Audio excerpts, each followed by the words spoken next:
안녕하세요. 오늘은 현상학적 설교 5번째 시간으로 하이데거의 현상학의 은폐, 은닉이라는 개념을 가지고 말씀을 드리고자 합니다. 이 하이데거의 현상학은 존재의 본질을 이해하고 찾는 작업입니다.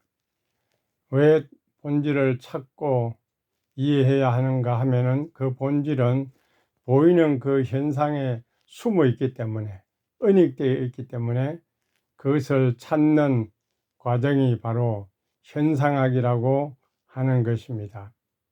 그래서 이 은닉 개념, 이것은 존재의 본질을 찾는데 대단히 중요한 그런 개념이라고 할 수 있을 것입니다.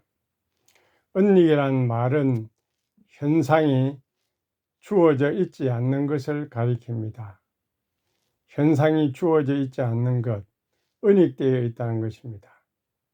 존재가 은닉되어 있는데 그것을 밝혀내는 것이 바로 현상학의 작업이라고 하는 것입니다. 그래서 일상생활하는데 우리가 경험하는 그 배후에 숨어 있는 그 본질을, 그 본 모습을 찾는 노력이 바로 현상학의 핵심이 되는 것입니다. 예를 들면은 예술 작품을 만들 때에 그 예술가는 그 본질이 있습니다. 목적이 있고 그 의미가 있는 것입니다. 그런데 그 작품 속에는 그것이 드러내지 않습니다. 그래서 그 작품이 완성될 때까지 그 작가가 생각하는 그 생각, 그 열망, 그 감정, 그런 것들이 작품에 배어 있지만은 그러나 그것이 드러나지 않고 있죠. 그러나 이제 작품이 완성되고 공개되면은 그 관객들이 그 작품을 통해서 그 화가의 내면 세계를 발견하게 되는 것이죠. 그 은닉 상태에 있기 때문에 그렇다는 것입니다. 그 다음에 이 은닉을 은폐라고도 또 말을 합니다. 은폐는 그 현상이 아직 발견되지 않고 있는 상태를 가리킵니다. 그 현상이 완전히 은폐되어 있어 가지고 발견되지 않는 상태. 그래서 이 현상학은 그 은폐된 현상을 발견하고 이해하는 그런 작업이 되는 것입니다. 그래서 이제 은폐 그 상태는 무언가 한번 발견이 되었는데 다시 숨어 있는, 은닉되어 있는 상태, 가려져 있거나 잊혀져 있는 그런 상태를 가리키는 것입니다. 그래서 예술 작품을 만들 때에 그 작품 속에 이제 숨겨져 있습니다. 어떤 조명을 한다든지 다른 시각적인 요소가 첨가되면은 그 숨어 있는 의미가 드러날 때도 있습니다. 또는 그 관람자들이 그것을 보고 해석의 여지를 가질 수 있도록 그렇게 이제 숨겨두는 그런 경우도 있는 것이죠. 문학 작품, 소설이나 이런 것들을 보면은 시나 거기에는 암시가 있고 은유가 있습니다. 주제를 완전히 드러내지 않고 그냥 암시해주고 은유로서 힌트만 주는 것입니다. 그래서 그 작품을 읽는 독자가 그 작품을 감추어져 있는 그 의미를 이제 발견해 낼 수가 있는 것입니다. 그래서 독자나 관객에게 호기심을 주고 탐구심을 주고 그래서 그 작품이 더욱 풍부하게 다양한 그런 해석을 가질 수 있도록 하는 것입니다.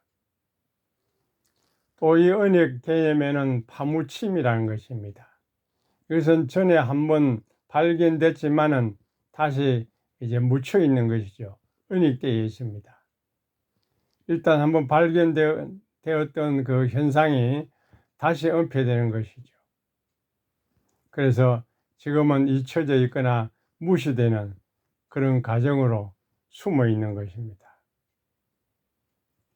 이것은 한 국가의 예를 들면은 그 정부가 어떤 시책을 잘못해 가지고 사람들에게 알리기 원치 않는 그런 부끄러운 부분이 있으면은 그것을 역사적으로 은폐시켜 버립니다. 그래서 감추어 버리고 또 그것을 알 수 없도록 파묻어 버리는 것입니다. 그래서 그 부끄러운 역사를 드러내지 않도록 그렇게 하는 것이죠. 또 우리의 삶에 있어서 과거의 어떤 전통이나 의식 이런 것들이 지금은 현대에는 그것이 드러나지 않는 그런 전통들이 있습니다.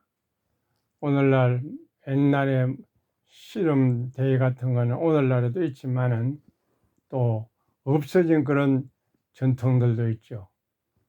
기마행진이라든지 기마전쟁 이런 것들은 지금 잘 하지 않고 있지 않습니까?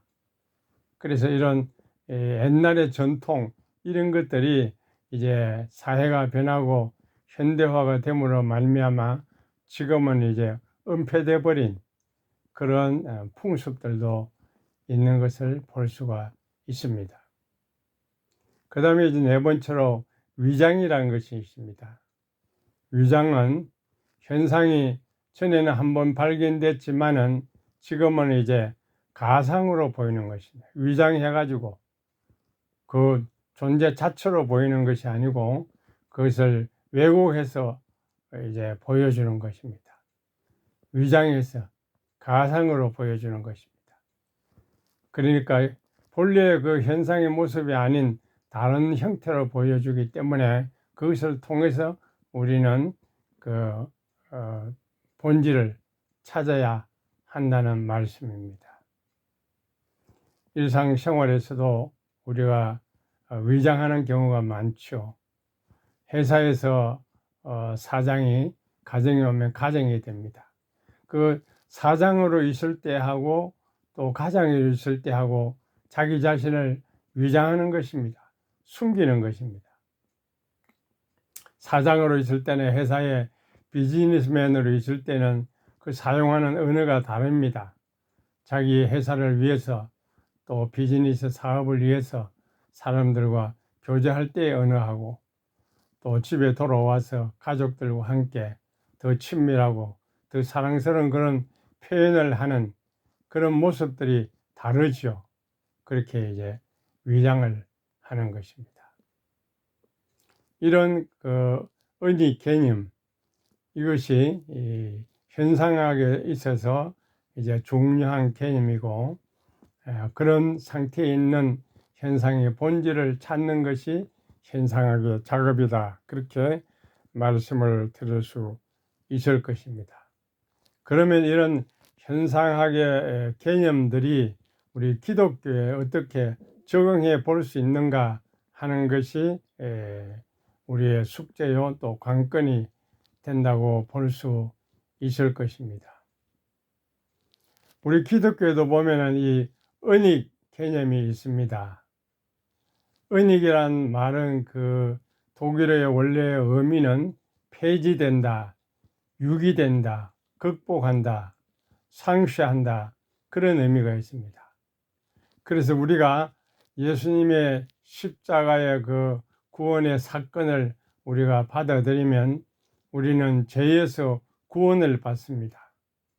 그러니까 우리는 죄를 지었지만 지금은 그 죄의 상태가 은닉되고 있다는 겁니다. 폐지되었고 유기되었다는 것입니다. 그래서 새로운 영적 상태로 나아가게 되었다는 것입니다. 이것이 우리 기독교의 중요한 은닉 상태죠. 죄가 은폐되어 있는 것, 죄가 유기되고 죄가 폐지되어 있는 그런 상태. 그래서 예수님의 십자가를 통해서 우리 죄가 다 씻어지고 사하여지고 폐지됐다는 것입니다. 그래서 우리가 구원받음으로써 그 죄는 은닉 상태에 있다, 그렇게 말을 할 수가 있을 것입니다. 또 다른 면으로 보면은 예수님의 십자가의 죽음과 그 부활을 통해서 우리가 구원을 받았지 않습니까? 그 구원도 지금 은닉 상태에 있다고 볼 수가 있습니다. 종말의 최종적인 구원이 우리 앞에 놓여 있습니다. 예수님이 재림하실 때에 우리가 완전한 구원을 이루게 되는데 그 과정 중에 지금 있죠. 그래서 우리가 이미 새 생명을 얻었고 구원을 받았지만은 최종적으로 완결된 상태까지는 은닉의 그 흐름 속에 있다고 그렇게 볼 수가 있을 것입니다. 그리고 이제 은폐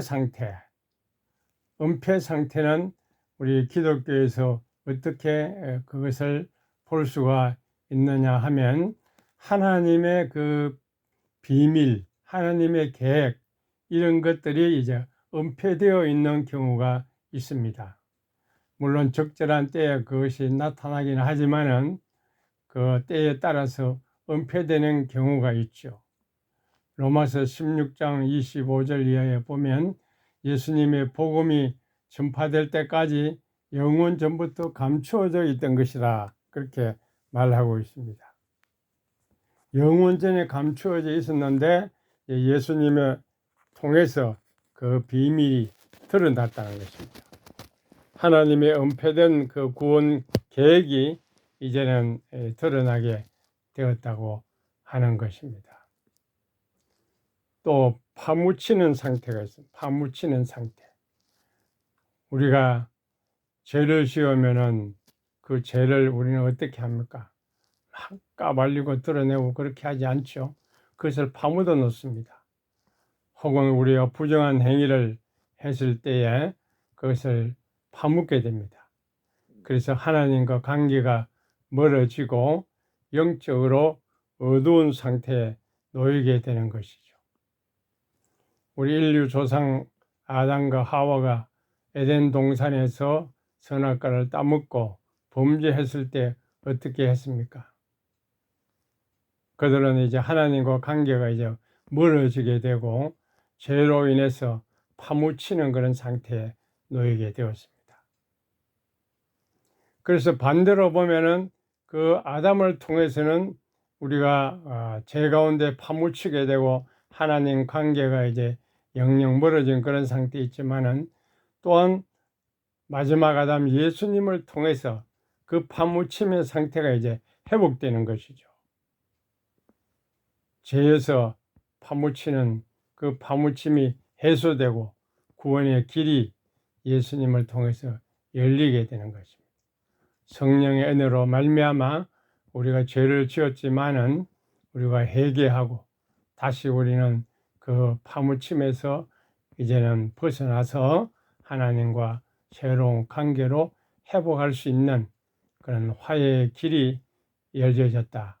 그것이 오늘 우리 기독교의 중요한 가르침인 것입니다. 그 다음에 이제 네 번째, 그 위장의 상태. 위장은 이제 외부적으로 보이지 않게 감추는 것이죠.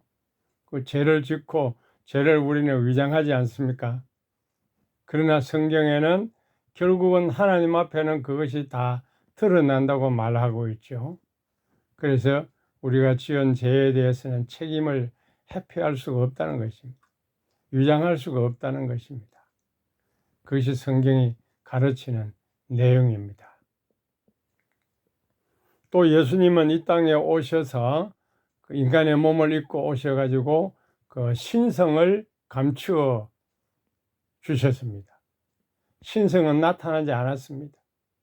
예수님의 그 신성이 알려질 때까지 예수님은 인간으로 그렇게 위장하고 산 거나 마찬가지라는 겁니다.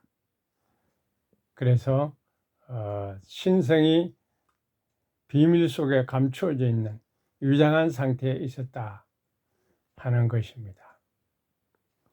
그래서 이 은익의 개념이 이 철학에서, 현상학에서는 존재의 본질이 은폐되어 있다, 가려져 있다, 그것을 강조하고 현상학적인 탐구를 통해서 이것을 드러내는 시도가 바로 현상학의 작업이다.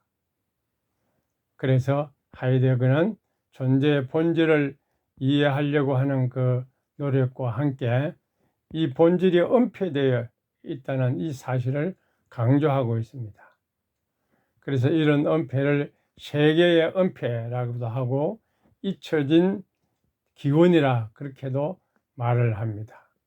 그래서 세계와의 관계에서 우리 인간의 활동을 통해서 경험하는 그 경험을 통해서 그 본질을 찾아내 나가고자 하는 그런 노력이 바로 현상학이라 그렇게 말을 하는 것입니다. 하이데거의 현상학은 일상적인 그런 경험을 통해서 존재의 근원을 발견하는 그런 노력이 되는 것입니다. 그래서 세계와 서로 상호 작용하면서 그 존재의 본질을 이해하기 위해서 은폐된 측면을 밝혀내는 것입니다. 오늘 이제 신학의 개념으로 말하면은 바로 하나님의 존재와 그 본질이 이제는 은폐되어 있는데, 죄와 일상적인 우리의 삶을 통해서 여기에 잊혀지고 사로잡혀 가지고 그 존재의 본질을 우리가 찾지 못한 그런 상태에 있는데, 우리 신학에서는 이 믿음을 통해서 이 존재의 본질을 우리는 찾을 수가 있다 하는 것입니다. 그래서 오늘 우리 기독교에 적용할 때는 이 믿음이 중요한 것이죠. 믿음을 통해서 보이지 않는 하나님과 연결되고, 믿음을 통해서 제사함을 받게 되고, 믿음을 통해서 이 은폐된 것들이 드러나는 그런 역사가 일어난다는 것입니다. 그래서 하나님은 우리 눈에는 보이지 않지만은 믿음을 통해서 우리는 하나님을 만날 수 있고, 하나님의 존재와 그 신비함은 은폐되어 있지만은 믿음을 가진 자에게는 그 신앙을 통해서 그것을 알게 된다는 겁니다. 그래서 이 믿음이 은폐를 푸는 작업이 되는 것입니다. 인간의 이성이나 감각으로 직접적으로 우리는 하나님의 존재를 볼 수도 없고 알 수도 없고 그 신비함을 깨달을 수도 없지만은 우리는 이 믿음을 통해서 이 신비성을 깨닫게 되고 받아들이게 되고 그 은폐를 풀어나가게 되고 이해할 수가 있게 되는 것입니다. 그래서 신앙을 가지면 그 은폐가 해제가 됩니다. 그래서 우리 기독교는 믿음을 강조하는 것입니다. 하나님의 존재를 이해하고 또 하나님과 연결이 되고 교제하게 되는 이것은 바로 하이데거의 그 은폐 개념을 통해서 그 본질을 이제 찾아 나가는 것처럼 우리는 이 신앙을 통해서 은폐된 하나님의 존재의 본질을 찾아 나가는 그런 쪽으로 우리는 이것을 적용해 볼 수가 있을 것입니다. 이것이 바로 이 하이데거의 현상학적인 이론을 가지고 우리 기독교에 적용을 해서 존재의 본질, 하나님의 본질에 대한 탐구하는 그런 맥락으로 나아갈 수가 있게 된다고 하는 사실입니다. 오늘은 여기까지 말씀드리고 이제 다음 시간에는 이런 은폐의 개념을 가지고 우리가 현상학적인 설교에 어떻게 적용해 나갈 수 있는가, 그런 부분에 대해서 말씀을 드리고자 합니다. 감사합니다.